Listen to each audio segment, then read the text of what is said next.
à Donge, tout de même, il y a une demande d'ordre, de sécurité, de tranquillité publique, mais aussi il y a une demande vis-à-vis d'autres sujets, par exemple l'avenir du bureau de poste, par exemple le fait que les transports publics, les bus soient mieux connectés à Saint-Nazaire. Il y a aussi une demande plus généralement, je le crois, de renouvellement de la classe politique, parce que le maire est finissant. En fait, ça fait 11 ans qu'il le dirige.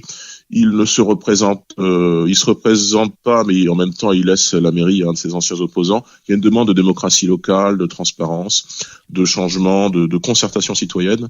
Et ça fait partie de ces sujets que je vais proposer aux Dongeois avec ma liste Rassemble les Donges. Voilà, Donge qui fait partie finalement, qui est sans doute l'une des villes en Loire-Atlantique où le Rassemblement national a toujours fait ses meilleurs scores.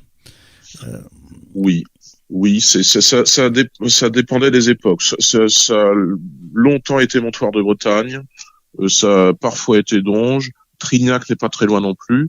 Si vous voulez, c'est un trio de villes donc qui sont proches l'une de l'autre, qui sont frontalières l'une de l'autre, où nous faisons maintenant à chaque premier tour d'élection entre 40 et 45% des voix. Quand on fait pratiquement 50% des voix dans une commune et même plus de 50% en second tour, comme on le fait à Donge, mais aussi à Montoire de Bretagne maintenant à la députation.